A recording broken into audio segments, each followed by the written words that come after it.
चलिए, तो बच्चे लोग लास्ट क्लास में हम लोग जहाँ थे उसके बाद आज हम लोग को स्टार्ट करना था हाइड्रोजन स्पेक्ट्रम।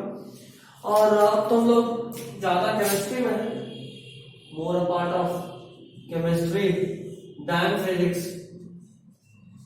यहाँ फिजिक्स बहुत कम ही है, केमिस्ट्री ज्यादा है, तो ज्यादा नहीं सोचना, केमिस्ट्री की तरह ही सोचना है।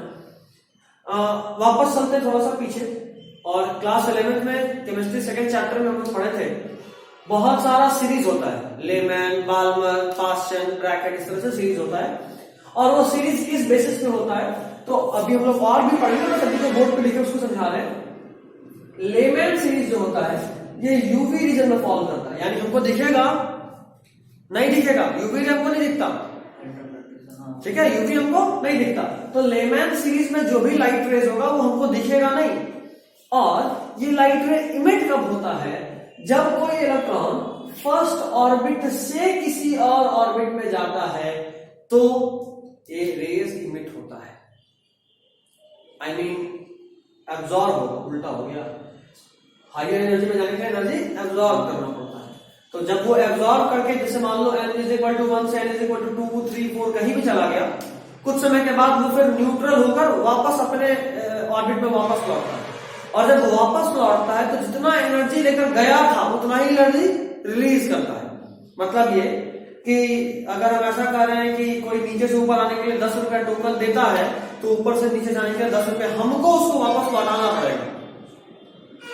तो जब ये n1 से n2, 3 या किसी भी और हायर ऑर्बिट में जाएगा तो इसको एनर्जी लेना पड़ता है, ये एनर्जी लेता है तब जाता है। और कुछ समय के बाद जब वापस लौटता है तो जो एनर्जी लिया था वो वापस लौटाता है। और जब ये एनर्जी इमिट करता है तो वो इमिट करता है इलेक्ट्रोमैग्नेटिक वेव्स के फॉर्म में, और लाइट भी इलेक्ट्रोमैग्नेटिक वेव है, ठीक। और इसका जो वेवलेंथ होता है वो यूवी रेज के रीजन में फॉल करता है, इसलिए इसका लाइट हमको दिखता नहीं। अब हम लोग दो केस का बात करेंगे। ये जो वेवलेंथ रिलीज कर रहा है वो मिनिमम कब होगा और मैक्सिमम कब होगा? तो for lambda two become lambda minimum हम सब जानते हैं कि n1 से लेकर, देखो जाहिर सा बात है, अगर हम कहें कि आपको एनर्जी ज्यादा चाहिए तो वेवलेंथ कम होगा, वेवलेंथ एनर्जी कम चाहिए तो वेवलेंथ ज्यादा होगा। तो आपको सबसे कम वेवलेंथ चाहिए। हमको पता है एनर्जी इनवर्सली टू वेवलेंथ होता है, क्योंकि हमको पता है E = hc/λ होता है, ठीक है। तो अगर आपको ये दोनों बात पता है, आपको ये मिनिमम चाहिए तो आपको ये मैक्सिमम करना पड़ेगा। और एनर्जी मैक्सिमम कब लगेगा? जब हम कह रहे हैं कि इस बिल्डिंग में मान लो इनफाइनाइट फ्लोर है, सबसे अधिक पैसा या सबसे अधिक ताकत कब चाहिए? जब 0 से या 1 से सबसे ऊपर जाए, है ना, तभी सबसे अधिक ताकत चाहिए होगा।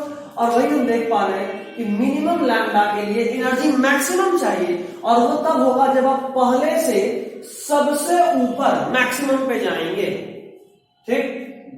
तो एनर्जी मिनिमम होगा, उसका फॉर्मूला हम लोग यहाँ पुट किए, 1/λ मिनिमम r × -0, और लैम्डा मिनिमम का वैल्यू आया 1/r, और 1/r यानी ये r किसका, r क्या है, रिडबर्ग कांस्टेंट। 1/r का वैल्यू फिक्स होता है 912, मुझे याद करवाया है।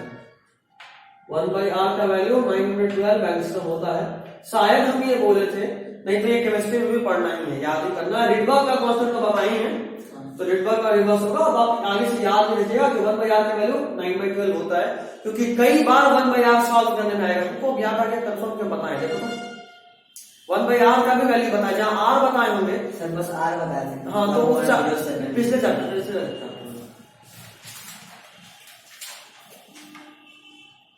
अच्छा यहीं पे लिखे, इसी में पहले भी कहीं बताया जरूर 1/r का वैल्यू वैसे भी बहुत काम होता है, क्योंकि अक्सर सॉल्व करने में r इधर उधर होता है तो 1/r हो जाता है।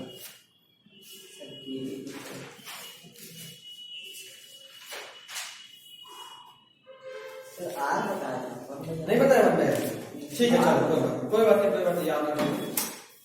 1/r कितना होता है, 9/12। ऐसा हम इसलिए बोल रहे हैं क्योंकि तुम फॉर्मूला में देखोगे कई बार अगर n1 या n2 पूछ दिया ना, ये एनर्जी है तो बताओ n1 या n2 कितना होगा, तो उसके लिए तुमको r को इस तरफ लेके आना पड़ेगा। देखो ये r इधर आएगा तो 1/r बन जाएगा। अब 1/r सॉल्व करोगे तो चटनी बन जाएगा, उस समय याद रखेंगे ना, सब r, ठीक है। ये हम मिनिमम का बात याद रखना है, आगे से भी लाइमन सीरीज में मिनिमम 912 लैम्डा होता है। मैक्सिमम लैम्डा, लैम्डा मैक्सिमम यानी एनर्जी मिनिमम, और एनर्जी मिनिमम यानी हम ग्राउंड फ्लोर से पहला फ्लोर पे आ रहे हैं, उससे कम तो कुछ हो नहीं सकता। तो जाहिर तो बात है n1 यहाँ 1 है और n2 यहाँ 2 है, उसी तरह लैम्डा मैक्स का वैल्यू पुट करें 4/3 आर होता है। और ये सॉल्व करके आया है, ये एक्चुअल फॉर्मूला जो है उसको सॉल्व करके आया है। आर का वैल्यू पुट करें 1/r, देखना साफ साफ दिख रहा है, तो 9 में 12 लिख दिए इसने सीधा, और सॉल्व करने पे आया 1216 हो गया। एक्चुअल फॉर्मूला होता है 1/λ is equal to r into 1/n1 minus 1/n2, ऐसे करके होता है। यहाँ पे कांस्टेंट भी होता है एक और उसके बाद ऐसा होता है। तो ये इसको सॉल्व करके ही ऐसे लाना है, ये एग्जैक्ट फॉर्मूला नहीं है, बहुत कुछ कांस्टेंट माने हैं तब ऐसा रहता है। इसी में कभी अगर n1 पूछ दिया तो r1 इधर आएगा, उसके लिए हम बताएं 1/r याद रखना है, ठीक है। चलिए अब बाल्मर सीरीज,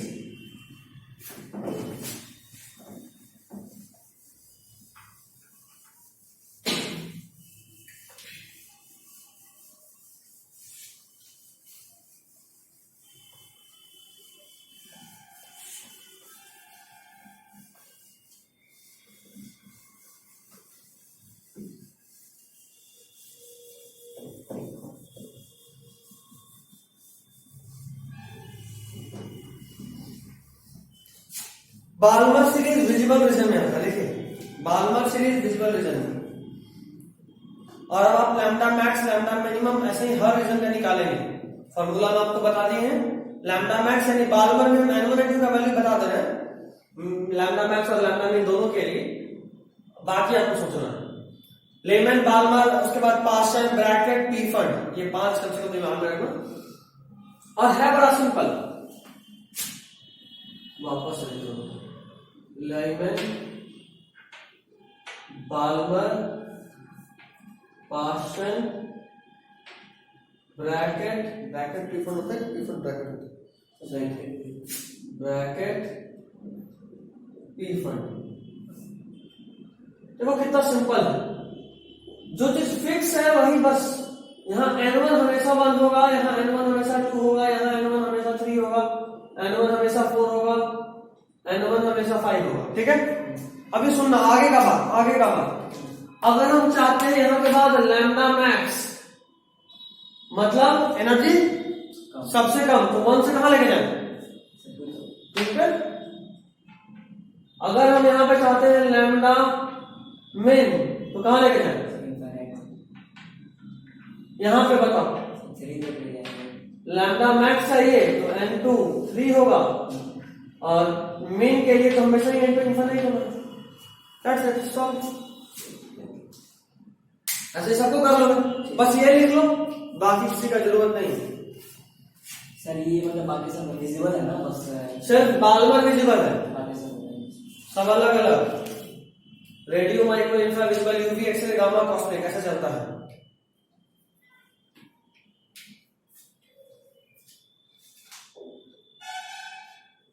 पास्टन इंफ्रारेड होता है, सबसे हार्ड तो कॉस्मिक होता है ना, उससे हाँ कॉस्मिक रेज सबसे खतरनाक।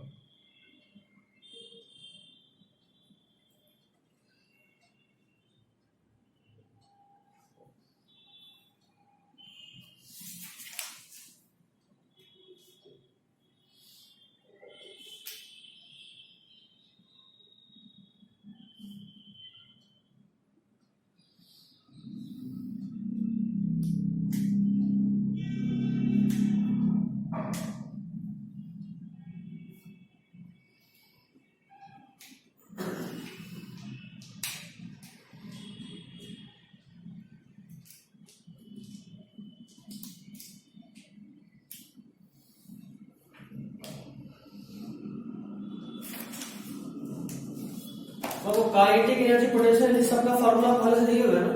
हाँ ओके, आगे थोड़ा लिखने वाला काम फिर से है, तो लिख के वापस आते हैं।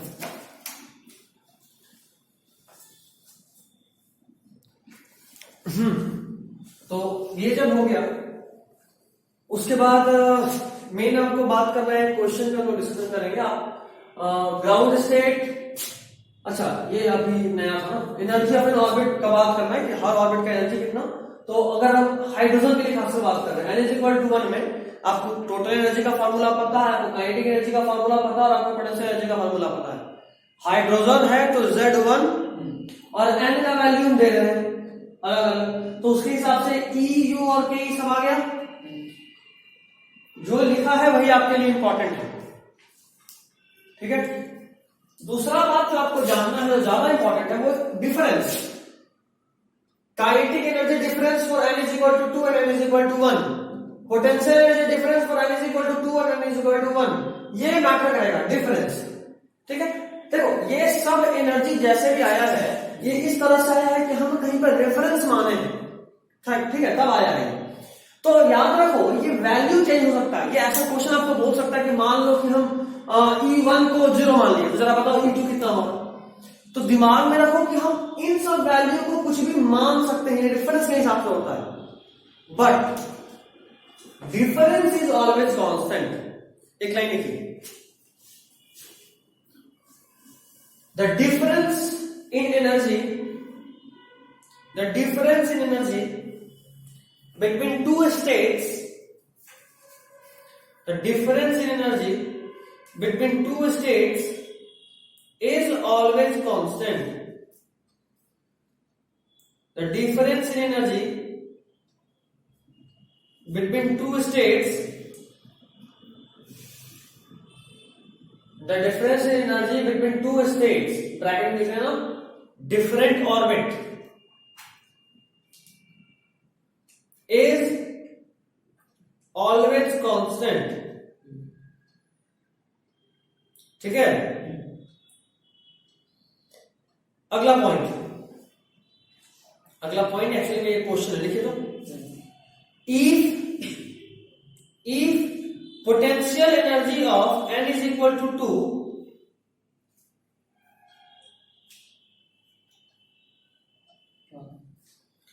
if potential energy of N is equal to 2 is considered to be 0,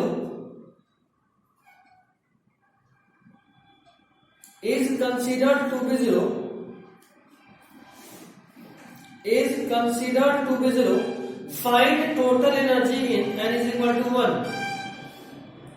Find total energy in N is equal to 1.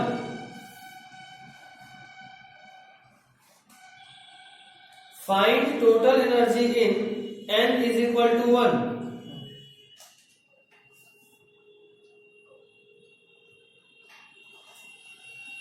चलो अभी जो बोले बस उसी को ध्यान रखो।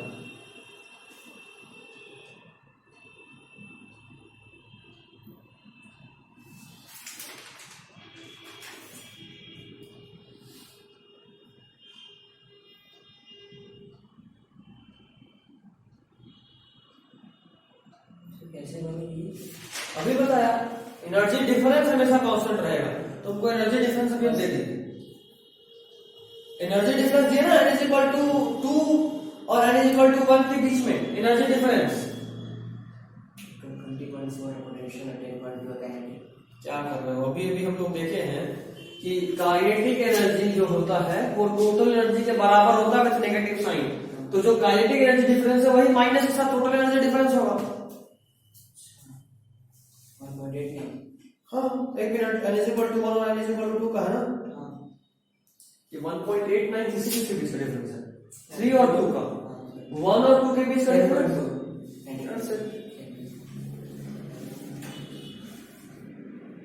और इस बार हम पोटेंशियल एनर्जी का बात किए हैं, तो पहले पोटेंशियल एनर्जी निकालो, पोटेंशियल एनर्जी निकालने के बाद काइनेटिक एनर्जी के साथ ऐड करोगे तो मिल जाएगा टोटल एनर्जी, या उसका सीधा हाफ कर दो। पोटेंशियल एनर्जी का हाफ कर देंगे। अच्छा एक बात याद रखो, दो चीज, पोटेंशियल एनर्जी चेंज होता है, देखो एक पॉइंट और जो लिखे थे ना पिछले बार, उसमें एक चीज और देखो, kinetic energy also never changes with assumptions. Kinetic energy also never changes with assumptions. Kinetic energy भी एकदम से चेंज नहीं होता।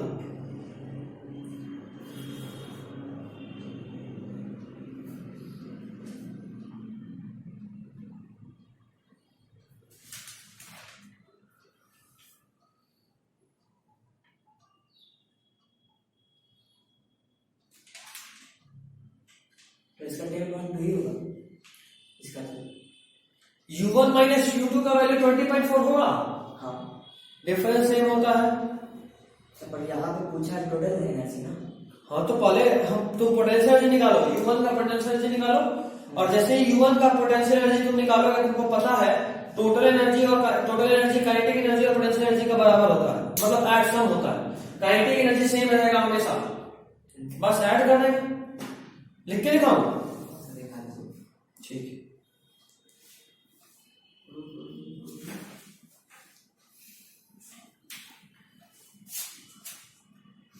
U1 माइनस U2 कितना एनर्जी डिफरेंस पोटेंशियल एनर्जी कितना है? 20.4। U1 दिया हुआ है, क्या क्या दिया हुआ है?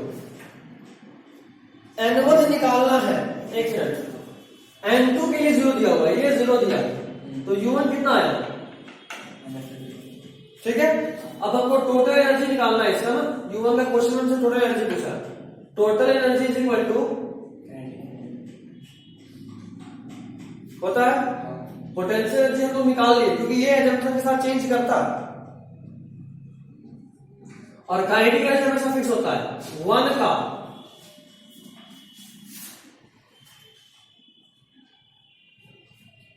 हाँ ठीक है, करो बैठ। एक सेकंड। काइनेटिक एनर्जी कितना आया है? वहाँ पर 10.4 था। ये है काइनेटिक एनर्जी। हाँ बोल। अब वो सर डिफरेंस है ये काइनेटिक एनर्जी का डिफरेंस हमको ये थोड़ा चाहिए, हमको काइनेटिक एनर्जी चाहिए। ये रहा काइनेटिक एनर्जी, देखो ऐड करेंगे तो आएगा -6.8 इलेक्ट्रॉन वोल्ट।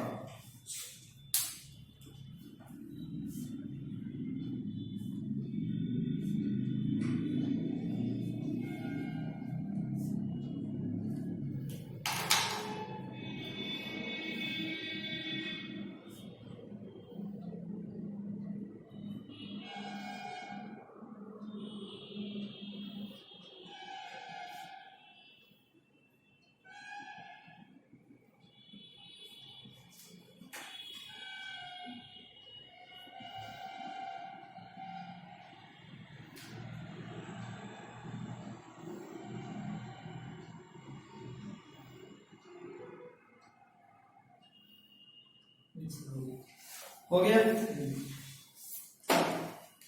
नेक्स्ट निकालो x ray.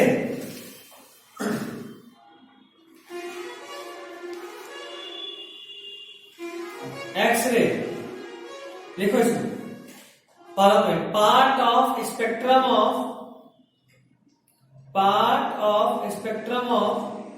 EMW electromagnetic waves.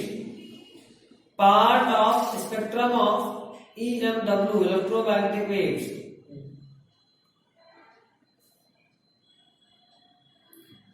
Part of spectrum of EMW। दूसरा पॉइंट लिखो वेवलेंथ या lambda ranges in between 0.1 angstrom to 100 angstrom। lambda ranges in between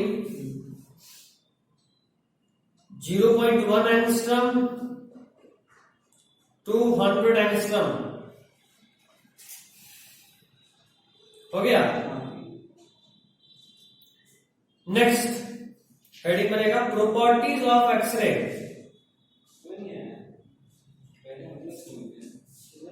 properties of x ray.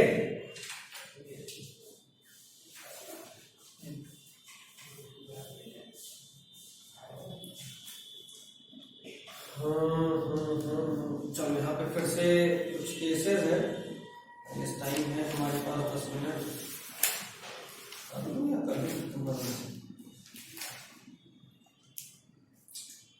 Case 1 case 2 फिर कुछ formula से x ray तेरे को पढ़ना है ना। तो ऐसा ना बांध दियो कि नहीं सर, कम से कम अभी के लिए जब सिलेबस तो उस सिलेबस से बाहर हो जाएगा होता है। कोई नहीं, चलो सर हमारे वक्त देख के ऑर्डर टिक कर लेंगे, क्या क्या आपको पढ़ना है देख लेते हैं। इरिटेट फिजिक्स हम अभी ही देख लेते हैं।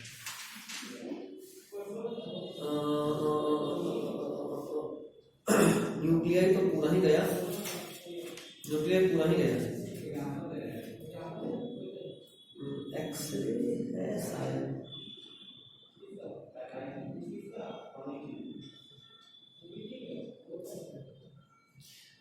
वेव ऑप्टिक्स में क्या क्या नहीं है बता रहे थे, लिख लो भाई।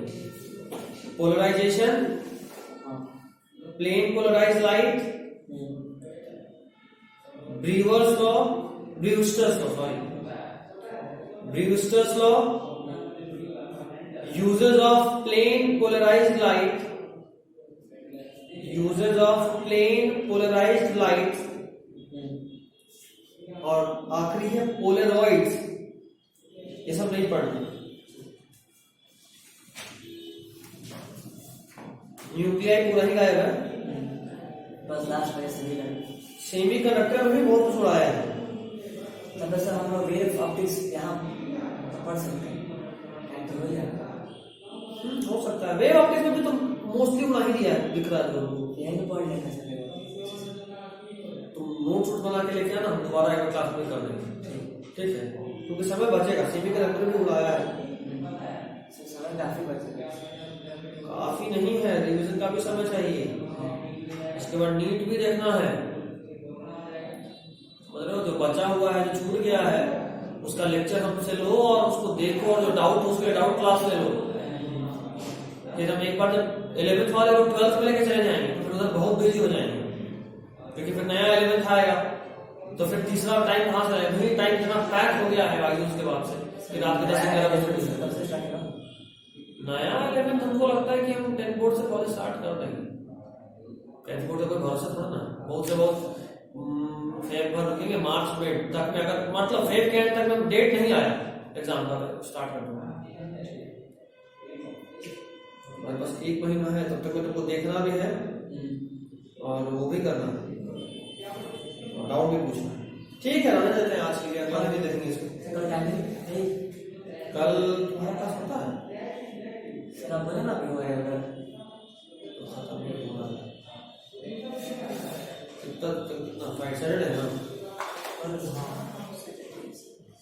ठीक है, हाँ कल है कितना सर? कल सैटरडे, कल लाइव भी कर लेंगे, कल लाइव भी देखते हैं, कोई टाइम देंगे कर लेंगे, ठीक है?